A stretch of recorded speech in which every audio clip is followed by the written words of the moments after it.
नमस्कार, आप देख रहे हैं लोकमत राजस्थान। मैं हूं आपके साथ पायल गुजर। आइए देखते हैं आज की ताज़ा खबरें।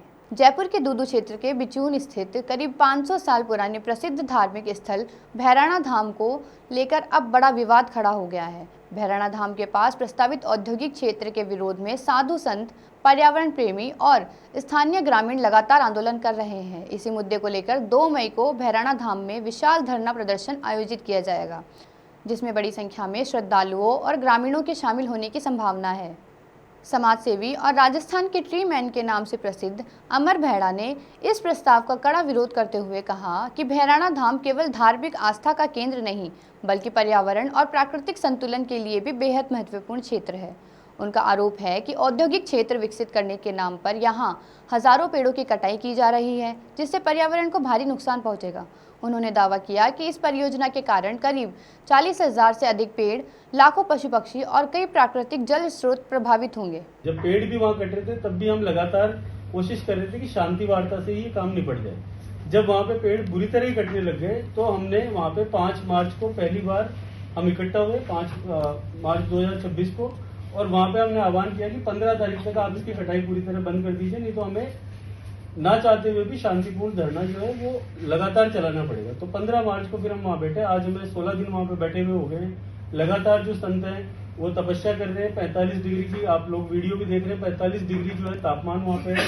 संतों की कई जो शारीरिक समस्याएं भी है वो भी चल रही है, लेकिन उसके बाद अभी लगातार हम धरना कर रहे हैं। 2 मई को अभी संतों ने वहाँ पे जीवित समाधि लेने की भी घोषणा करी है, जो कि हम कोशिश कर रहे हैं संतों को मनाने की, कोई ना कोई रास्ता निकलेगा। आप थोड़ा सा धैर्य रखें। वहीं दादूपंथी संतों ने भी सरकार के खिलाफ मोर्चा खोल दिया है। दादूपंथी प्रकाश दास महाराज ने बताया कि साधु संत पिछले 15 अप्रैल से लगातार अग्नितप और आमरण अनशन पर बैठे हुए हैं। उन्होंने चेतावनी दी कि यदि सरकार ने उनकी मांगे नहीं मानी तो वे जिंदा समाधि लेने और जयपुर कूच करने के लिए भी तैयार हैं। इसी दौरान दादूपंथी रामरतन दास महाराज और देव जी महाराज भी मौजूद थे। जी, कल तो साधु संतों की तो गिनती नहीं है, पर लग रहा है कि जनता जनार्दन पूरे आसपास के गांवों की संख्या बहुत ज्यादा उमड़ने वाली है और वहां की परिक्रमा लगने वाली है।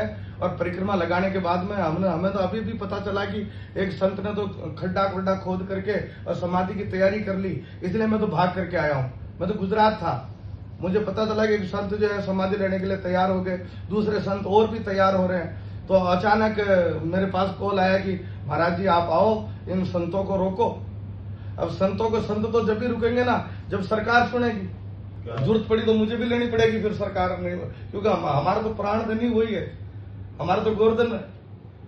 हम मरने के बाद में हमारे फूलड़े वहीं डाले जाते हैं। तो अगर साधु समाज की नहीं सुनेंगे, प्रकृति की नहीं सुनेंगे, हमारी जब भी जरूरत पड़ेगी तो राष्ट्र के लिए तो बलिदान दे देते, तो हमारा तो राष्ट्र भी वही है, तो हमारी भी अगर बलिदान की आवश्यकता पड़ी तो हम भी। प्रदर्शन कर रहे लोगों की मुख्य मांग है कि भैराणा धाम को संरक्षित क्षेत्र घोषित किया जाए, कटे हुए पेड़ों की जगह बड़े स्तर पर नए पेड़ पौधे लगाए जाए और रीको की प्रस्तावित औद्योगिक परियोजना को किसी बंजर भूमि पर स्थानांतरित किया जाए। स्थानीय ग्रामीणों और श्रद्धालुओं का कहना है कि अगर यहाँ उद्योग लगाए गए तो प्रदूषण बढ़ेगा, जिससे धार्मिक स्थल की पवित्रता, पर्यावरण और आसपास की जैव विविधता पर गंभीर असर पड़ेगा। गौरतलब है कि इससे पहले भी भैराणा धाम को लेकर कई बार विरोध प्रदर्शन और आंदोलन हो चुके हैं। स्थानीय लोग लंबे समय से इस क्षेत्र को धार्मिक और पर्यावरणीय दृष्टि से संवेदनशील बताते हुए यहाँ औद्योगिक गतिविधियों का विरोध करते आ रहे हैं। अब एक बार फिर यह मुद्दा जोर पकड़ता नजर आ रहा है और लोगों ने साफ कर दिया है कि अगर सरकार ने जल्द निर्णय नहीं लिया तो आंदोलन और भी बड़ा रूप ले सकता है। फिलहाल के लिए खबरों में इतना ही। बने रहिए लोकमत राजस्थान के साथ।